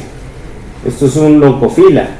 Los dos grupos están en Costa Rica, y ustedes van a decir la diferencia de lo que hace este murciélago con respecto al anterior.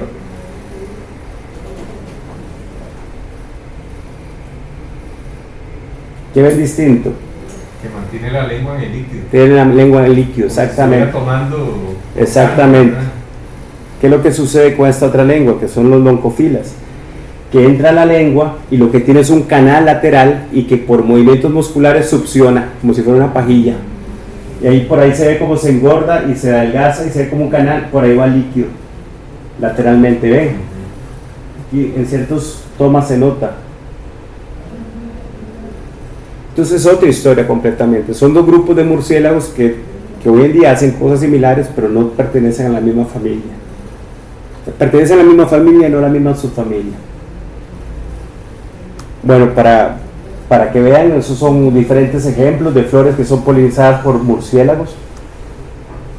El otro servicio ambiental es la dispersión de semillas. Los árboles tropicales invierten energía en hacer un fruto. ¿Para qué es el fruto? Para que alguien se lo coma. ¿Para qué se lo come? Para que se lleve las semillas.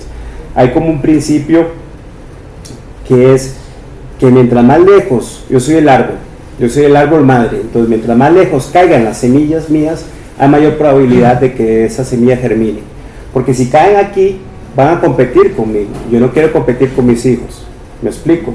Entonces, yo ocupo que alguien se lleve las semillas. Y para eso producen frutos para distintos grupos, ¿verdad? Hay frutos que son para aves, hay frutos que son para mamíferos grandes, hay frutos que son para ciertas aves, que son muy duros, otros que son más suaves, etc.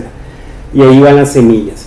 Entonces, los murciélagos conocemos muy bien la historia, pero muy bien, de que son muy buenos dispersando plantas pioneras, que son esas plantas que crecen en los potreros.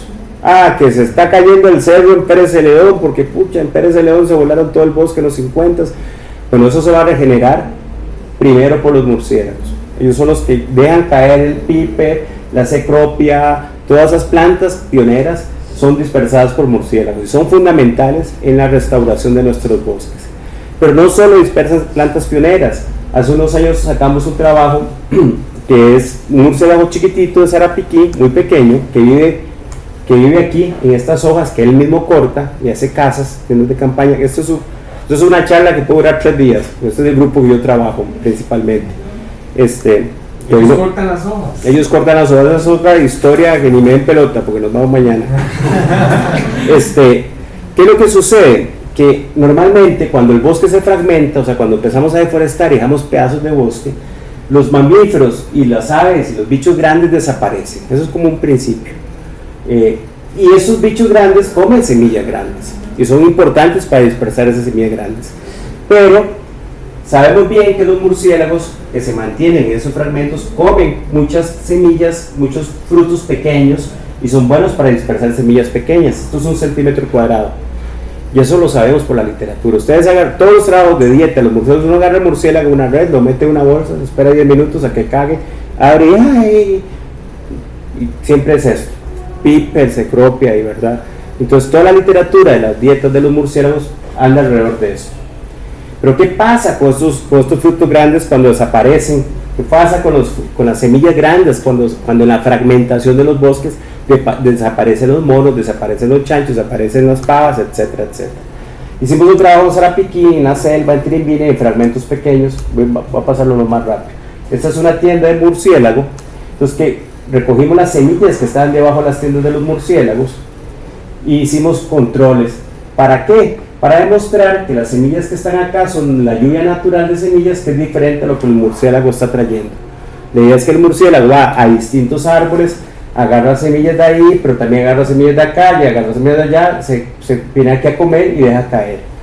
Esto tiene que ser diferente a esto, porque esto lo trajo el murciélago de distintos árboles. Y eso fue lo que estudiamos. Todo lo que encuentro debajo de las tiendas, esto. Bancos de semillas, de un montón de tipos de semillas más grandes de 1 centímetro. Eso era, y plántulas también. ¿Qué es lo que nosotros encontramos? Que debajo de las tiendas, el número de especies de plantas en las tiendas era 44 y en los controles 34. En densidad de semillas, debajo de las tiendas son casi 8 y en los controles 0.65. Como nosotros están haciendo bancos de semillas de un montón de especies de plantas más grandes que 1 centímetro. Y eso tiene un gran impacto. ¿Por qué? Este trabajo yo le había puesto originalmente, esto fue hace muchos años, todo pasó hace muchos años. Esto fue cuando yo estaba haciendo mi doctorado y yo le comenté esto a un compañero mío. Estábamos tomando tequila en México, mucho tequila, y yo le dije esta idea, y yo le dije, es que esto se llama el último de los mohicanos.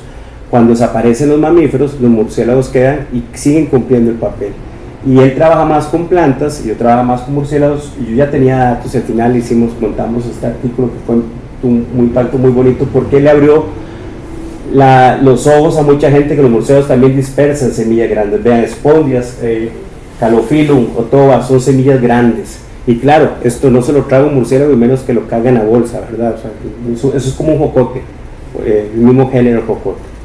Después de esto David hizo la tesis de maestría con este tópico y seguimos. Mapache está haciendo la tesis ahorita de maestría con este tópico, de ver cuál es el papel de dispersión de semillas grandes. Y hay grandes comilonas por noche, de semillas grandes y pequeñas. Por ejemplo, ese árbol de ficus, este es el otro murciélago blanco, el que les contaba yo, el color amarillo en las orejas, la especie con la que hice yo el doctorado. Este bicho llega a estos árboles de ficus y este ficus en particular es muy especial, yo le digo travesti. ¿Por qué? Porque los frutos rojos son señales visuales para pájaros, y en el día se llena de pájaros, pero en la noche este ficus produce olor, un olor particular para los murciélagos. El murciélago camina y va detectando el olor de los frutos maduros, y este murciélago blanco solo come estos frutos. Entonces, en el sentido para el árbol, en la noche es dispersado por una especie de murciélago que es especialista. Cuando hablamos de especialistas, hay murciélagos que se especializan en comer un fruto y hay otros que pueden oportunamente comer ese fruto. Entonces, por ejemplo, vean este murciélago, este es el Carolia, que detectaba la espiga por la ecolocalización. Este es un Carolia, esto es en cautiverio, agarra la espiga, que es como un elote, y vea cómo se lo come. Él es especialista en Carolia, o sea, Carolia come píperes, eso es su gallo pinto, ¿verdad? Eso es lo máximo para él, y él encuentra eso por la ecolocalización. Él se tuvo que colgar para agarrar el fruto y después se va a comérselo y se lo come, y vea cómo le da vuelta, en 20 minutos ya se lo acaba, no, en menos de 2 minutos se lo acaba, y en 20 minutos está defecando las semillas, que son cientos por noche. Un bicho esto es responsable de miles de semillas en una sola noche, y ya. En cambio, un murciélago que come néctar, está con hambre, no hay flores, ocupa algo dulce, él no se cuelga, él tiene un vuelo suspendido, pasa elegante y agarra la infrutescencia, pero es un inútil. ¿Qué es lo que él hace? Machuca y con la lengua chupa, porque él es nectarívoro, él chupa néctar. Entonces, ¿qué es lo que es? Como que agarrar una lata de cerveza y le haga huequillos para chupar el juguillo por algún lado, ¿verdad? Y vea, le cuesta más, porque su dentadura, todo no está adaptada para eso, pero se lo puede comer. Al final los dos frutos quedan así. El que se lo comió el Carolia, casi no quedan semillas. El que se lo comió el glosófago, que es el nectarívoro, queda súper mal comido. para la planta es mejor esto, ¿verdad? Porque va a dispersar más semillas el murciélago. También habíamos publicado un trabajo de que el murciélago raro, recuerden, no es feo, tiene la capacidad de comer semillas. Es de los murciélagos que tienen la mordedura más fuerte. Y esto es un árbol de tempisque en Guanacaste, y los bichos se comen las semillas, pero son durísimas. Y vean qué alegría, qué facilidad, que está ahí tragando.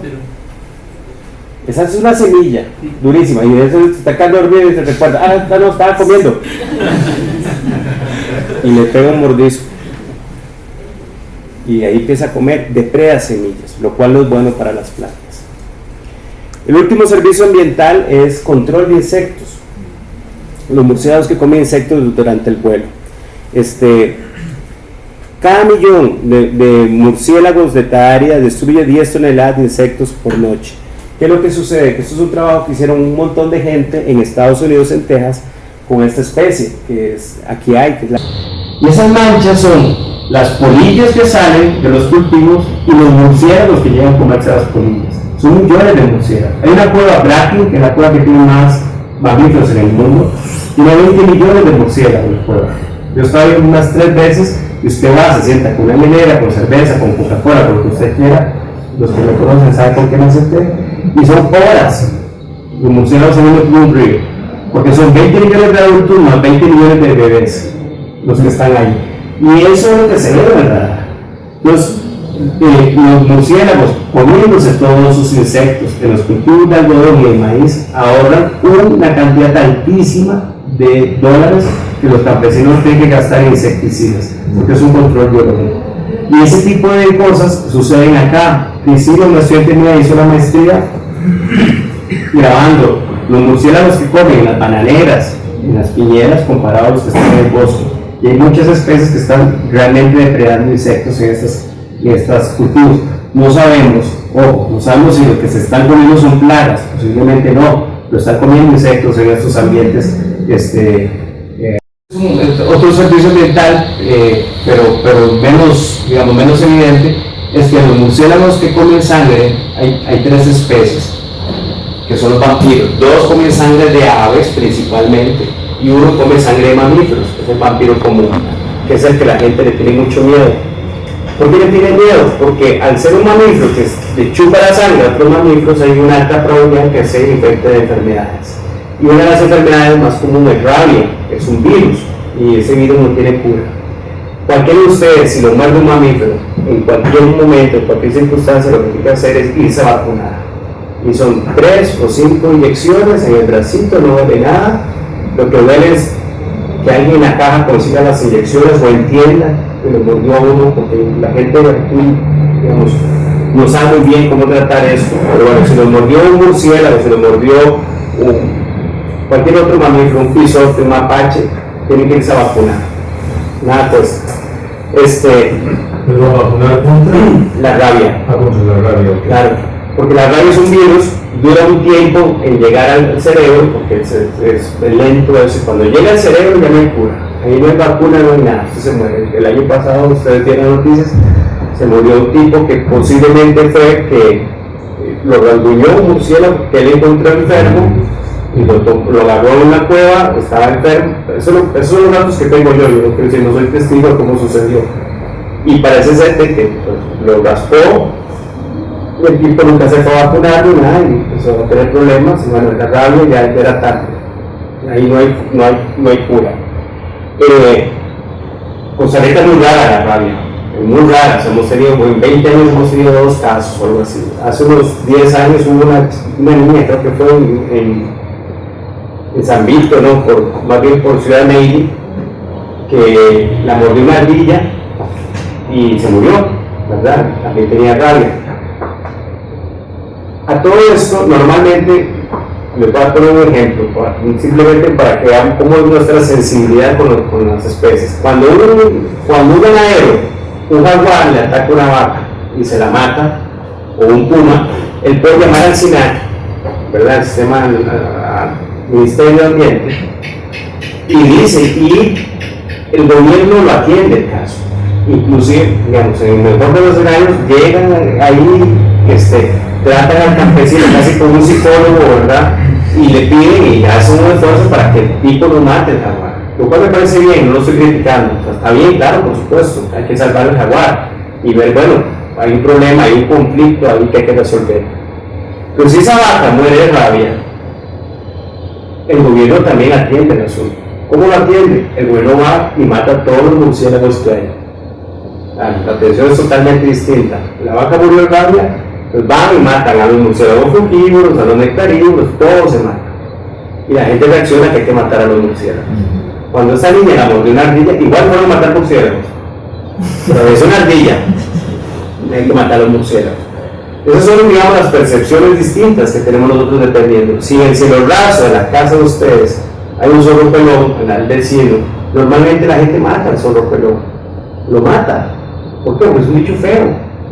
Pero si es un mapache, no, pues hay que llamar a Bernal, a los bomberos, alguien tiene que salvar el mapache. El mapache es lindo. Y salvamos el mapache. Esas son, digamos, si son murciélagos en el techo, yo vi aquí en esta universidad de la NAME bananos con veneno en el cielo raso. Cuando es prohibido, ¿verdad? Porque es vida silvestre. Y esa es nuestra reacción. Bueno, volviendo a los vampiros son murciélagos especialistas en sangre, solo comen sangre, no comen otra cosa, su tracto digestivo está hecho para eso. Tienen termorreceptores en la nariz, él sabe dónde cortar, él pasa la parte de la vaca, de la chancha, el que sea, y es así, y él siente el calor de los vasos capilares, corta con los incisiones del frente, no es como Drácula que mete unos colmillos, no mete colmillos, corta con los incisiones y empieza a chupar. En la saliva no tiene anestesia, eso es falso, lo que tiene es un anticoagulante para que la sangre siga saliendo, no se haga un grano. Entonces, después de que él se va, sigue saliendo sangre por el anticoagulante. Al día siguiente él regresa y chupa de nuevo y sigue chupando. ¿Cuál es el problema? Uno, puede transmitir virus de rabia. Dos, la herida se puede infectar, ¿verdad? Porque como que no sana. Pero la cantidad de sangre de la que se alimenta muy poco, es una cucharada de sangre. A ese cuento que me secó la vaca, no, la vaca se secó, o se enfermó, o lo que sea, pero no es que la chupó, la secó, como dicen de chupacabras, ¿verdad? Eso es totalmente falso. Él se va con la panza llena, y su tracto digestivo son muy concentrados que en caso de nosotros nos moriríamos, nos envenenamos, y él no. Es un bicho súper social que si pasan 3 días sin comer, se muere de hambre, de inanición. Y es tan social que si al tercer día yo llego a la casa y puta, ni una vaca encontré que mal, y le pido sangre a otro y el otro me da sangre de la que él comió. Regurgitan en la boca al otro y eso me da chance a mí de sobrevivir un día más. Esa relación es más común entre parentesco, entre familiares, pero también pasa con murciélagos que no son familiares.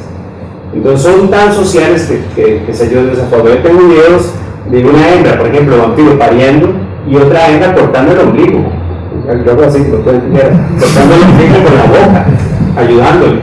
O tengo videos, creo que ahí tengo, tal vez lo pueda buscar, de un bicho, un vampiro, y está un zancudo, y él está peleando porque, claro, no quiere que lo pique el zancudo, el vampiro no quiere que le chupe la mano del zancudo. Y llega otro vampiro y le espanta al zancudo, son súper sociales. Pero bueno, tienen gran problema que puede transmitir el virus de la rabia. Y yo soy de los que creen que para conservar murciélagos hay que a veces controlar y matar vampiros. Pero los controles de vampiros, en general, tienen una gran deficiencia. No digo solo en este país, en general. ¿Qué es lo que sucede?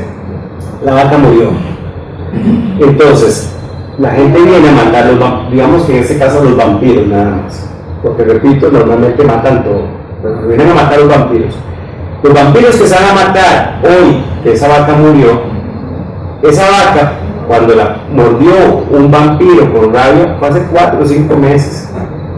Los vampiros que yo voy a matar hoy son los que sobrevivieron a ese brote de rabia. O sea, son vampiros sanos. Entonces, cuando yo voy a un refugio y empiezo a agarrar todos los vampiros, el sistema inmune de los vampiros baja por el estrés y el virus se dispara. Muchas veces, eso está probado, ese tipo de controles más bien disparan, digamos, brotes nuevos de rabia. Porque el brote no es hoy, fue hace 4 o 5 meses. Entonces es muy complicado, es algo que no hemos podido resolver bien, pero es una realidad, esto hay que controlarlo. Y ven aquí el caso de los vampiros compartiendo sangre. Ese miedo lo tomé yo y vea cómo agarra y cortea de una lengua. Ahí está chupando la sangre del otro.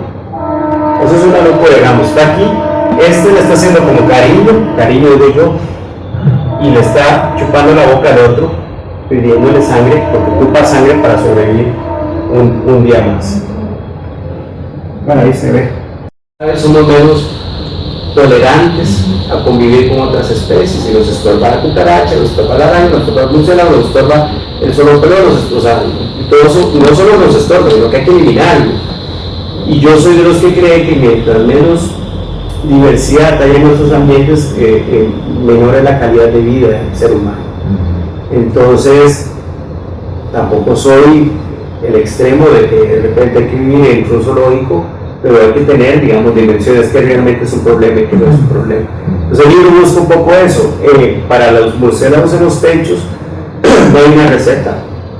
La gente me dice, ¿qué hago? No, 3 afros y el lazo rojo y 2 Ave Marías. A ella le funcionó, pero yo no le puedo decir que a usted le va a funcionar. Entonces, ella dice que le funcionó, pero no hay una receta. Cada casa es un evento diferente. Básicamente lo que hay que hacer es sacarlos y sellar los huecos. Lo que pasa es que muchas veces las casas están como un poco mantenimiento, pues sellar los huecos es casi que hacer la nueva. Y esos métodos que se usan como sonidos que no nada más. Mira, yo creo que no funciona. Yo creo que no funciona y ataranta a los perros y a todo el mundo. Yo he visto que venden eso, pero yo no he escuchado a nadie que me diga que eso le ayudó. Entonces yo, digamos, no gastaría, digamos, en ese aparatito. Bueno, yo una vez escuché algo vacilosísimo, ponga pluma con gavilán. Sí, hay de todo. Hay historias así, comiquísimas. Yo tengo 2 preguntas. La primera es, ¿alguna vez ha evidenciado que de los que comen aves, no sé, paloceros o otros, se hayan comido alguna serpiente o pequeño, no sé, algo así? Pollito, algo así. ¿El murciélago se ha comido una culebra? Ajá. Yo no recuerdo haber visto en la dieta culebras, no. Más bien los culebras comen murciélagos, pero no sé. Y la otra es, bueno, usted mencionó unos zarpiquí que hacían en las palmeras, se me olvidó el nombre, como ellos los mordían. Sí, son los mismos, se llama, ajá, son los mismos. Es que yo, bueno, en mi casa había unos árboles de coco y he visto que algunas hojas ellos cortan y se forma como un triángulo. Entonces son los mismos. Sí, ese es Uroderma, esa especie. De hecho, tengo una estudiante que está buscando 500 veces porque ella lo que Francine se llama ella los está filmando. Yo hago mucho con videos y está filmando y grabando el ultrasonido porque creemos que los machos defienden esas tiendas para atraer las hembras. Entonces ya está haciendo eso. Sí, ese es un murciélago más grande porque el número de laborencia de la hoja de coco es muchísimo mayor. Entonces hacen cortes como en línea, así como triángulos. Entonces las pinas, se llama eso, las pinas caen así.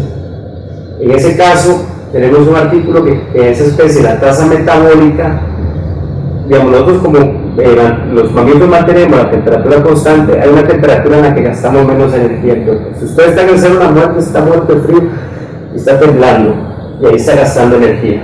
Si usted está en la playa, está sudando, está muerto de calor, está gastando energía. Hay una temperatura ideal que se llama la zona termoneutral, y es donde a esa temperatura su cuerpo gasta menos energía. La zona termoneutral de Uroderma es a más de 35 grados centígrados.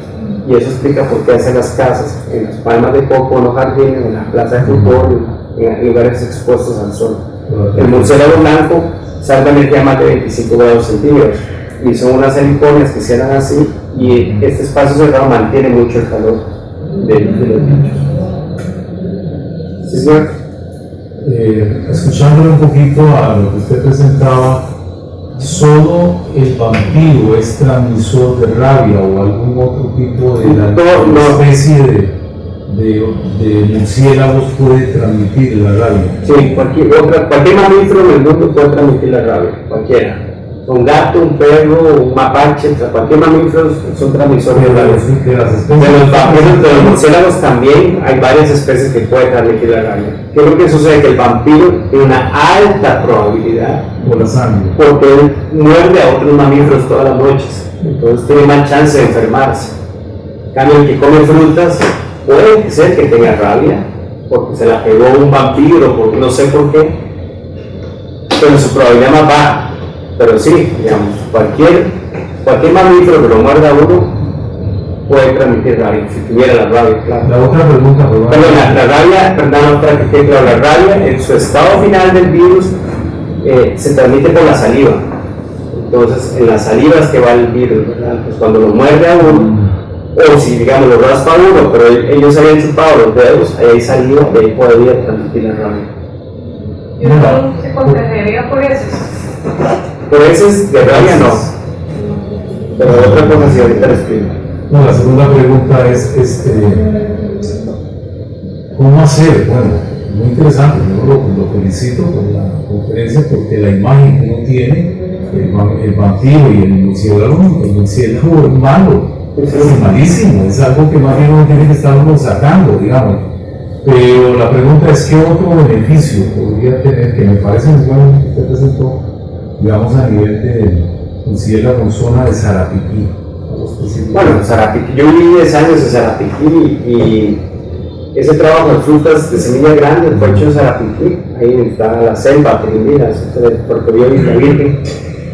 Todo lo que es dispersión de semillas, que hay muchas especies que dispersan semillas, es fundamental. Y una de las especies más comunes es Calophyllum, que es el cedro amarillo, que nosotros tenemos plantaciones, que nosotros utilizamos comercialmente, por mencionar una.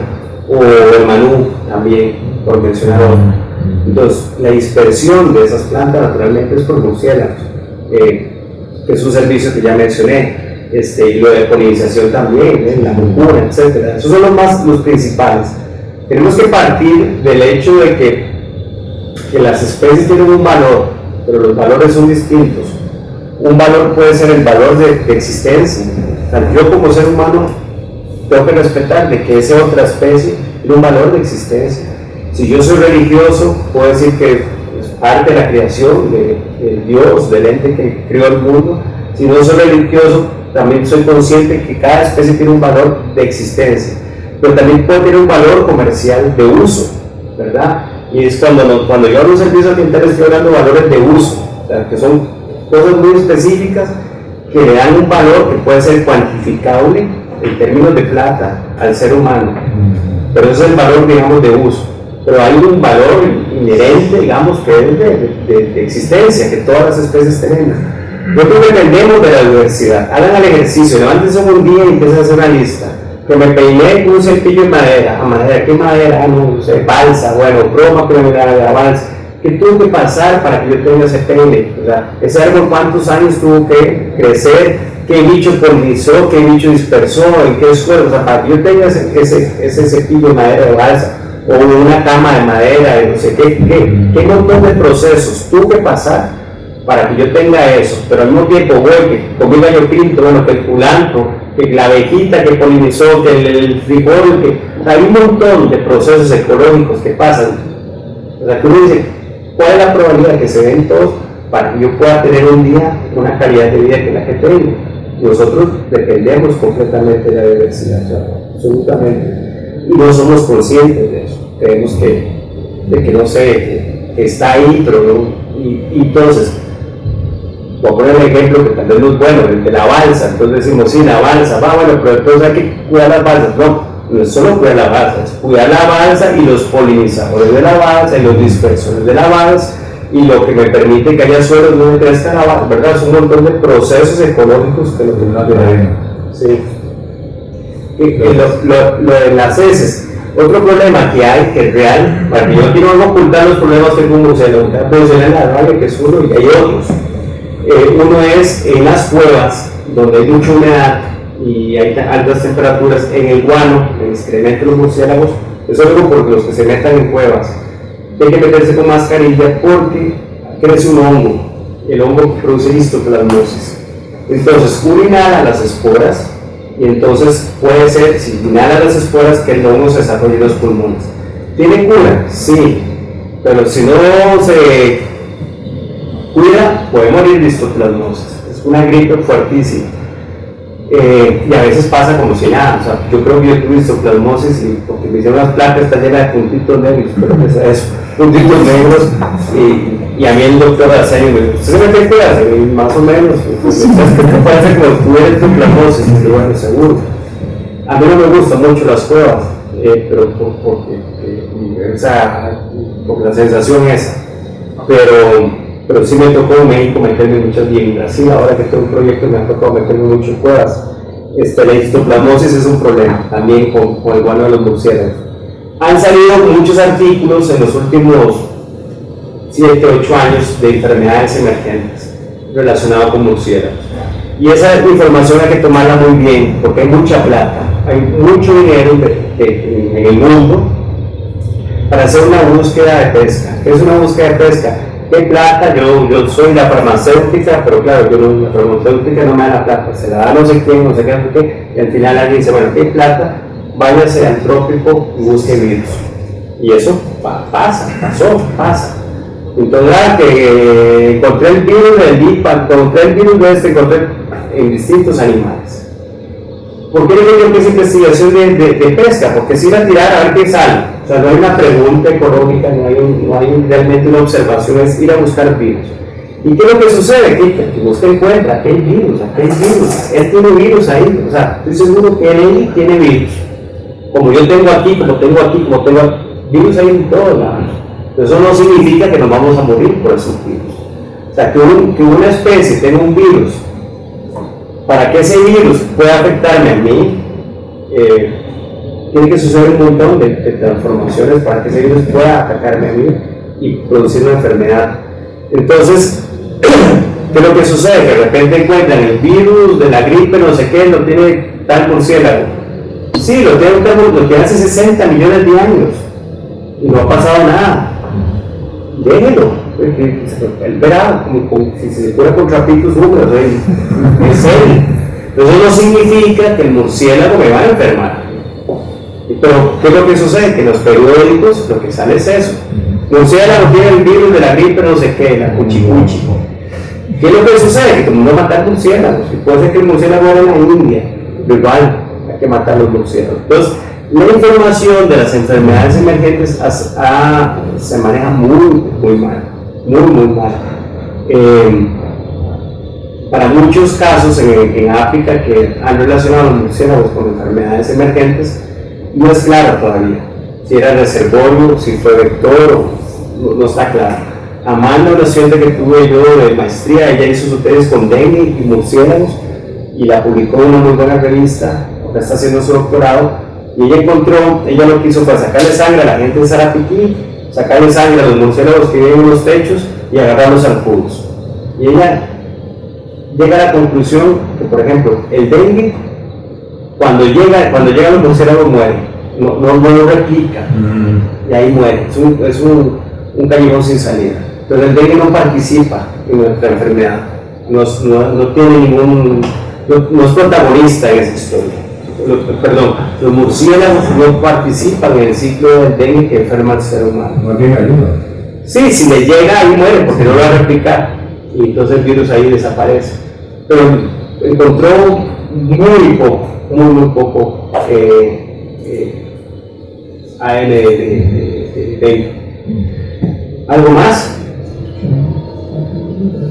Yo tengo una pregunta. Es que yo tuve la oportunidad de entrar como un túnel donde había muchos murciélagos. Se jodió más.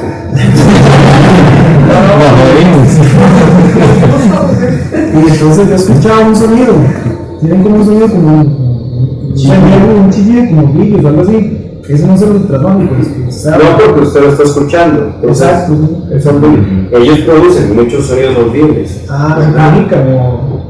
Se puede comunicar con ultrasonido y muchas veces los chillidos esos son señales de alarma. Y entonces la explicación que se le da es que es en frecuencias más bajas porque recorren mayor distancia. Entonces yo estoy como gritándole, miren, hay peligro. Entonces por eso es en frecuencias audibles. Claro, pues muchas gracias, el murciélago acá, anunciando otros murciélagos que no nos han cogido. Yo no estuve ahí, pero digamos, ese sería el contexto, exactamente. Llegó un bicho malo y... Pero sí, ellos tienen muchos sonidos audibles. Cuando uno se atrapa en las redes, hace y llegan un montón de murciélagos. Digo yo que ayudarlo, ¿verdad? Pero nos ven se embarcan porque también se enredan. Pues lo recomendable es si un murciélago lo muerde a uno. Y se vacunar. Y se vacunar, esa es la Y tener paciencia porque el que lo va a atender en el EVAIS o donde sea no va a entender. Y posiblemente la vecina no vayas a la casa. Y hay que insistir, no, mire, usted no ha entendido, hay que vacunar contra la rabia. Nada cuesta, repito, primero son gratis, y segundo, son 3, 5, si nunca se ha vacunado son 5. Ya lo va usted hace tiempo. Sí, son miles de veces. Sí hay que vacunarse, o sea, ese es mi consejo. Yo ahora a los estudiantes les insisto mucho, ¿verdad? Yo cuando los estudiantes más cercanos míos, yo los mando a vacunar, hago cartas y ahora por dicha tengo una pata en el seguro, entonces me ayuda. O seguro ya estoy viejo, ya me conocen, entonces yo los mando a vacunar, aunque no es una política en la U, ¿verdad? O sea, a mí en la escuela de biología nadie me obliga a vacunarlo, pero yo los mando a vacunar. Hace poco tuve un estudiante que no es un estudiante mía, sino que está llevando un curso, se quitó el guante para sacar un murciélago y era un vampiro, una francesa. Y claro, al día siguiente estábamos en Zaratiquí, al día siguiente yo era un vampiro, ahí no había forma, yo me la llevé a la clínica bíblica. Y ella tiene seguro internacional, entonces ahí le pusieron las vacunas que son carísimas, pero entonces yo fui con él, la vacunaron, es un esquema, le ponen una vacuna hoy, otra en 15 días, la otra en una semana, así, no son seguidas, son caras, en 28.000, 27.000 pesos cada una, pero el seguro son gratis, ¿verdad? Insisto, no va al seguro y se las ponen gratis. ¿Y a los cuántos días, digamos, sería bueno ponerse? No, cuanto antes, o sea, no es como una culebra que lo pica uno y ir ya, porque si no, el virus dura meses en llegar al cerebro. Pero, quiero decir, mejor voy cuanto antes. No darle chance. O sea, quiero decir, si voy a ir, mejor voy cuanto antes. A ella la llevé al día siguiente, pero posiblemente hay unas estimaciones de que recuerdo no sé cuántos centímetros por semana, no sé, hay estimaciones, pero no importa, ¿sabes? Mejor va y ya está. Igual hay que ir, es mejor ir temprano que llegar tarde. Pero digamos, esos son los peligros. Y insisto, si los muerde un mapache o un zorro, igual hay que se vacunar. No es algo exclusivo de los murciélagos. Es un perro que no está vacunado. Sí, lo que pasa es que la rabia de los perros es otra cepa y digamos que está todavía más controlada en el país. Pero yo igual iría a vacunar. Digamos, sí, igual iría a vacunar. Y el tétano, que es otra cosa que lo vacunan a uno. ¿Algo más? Bueno, muchas gracias.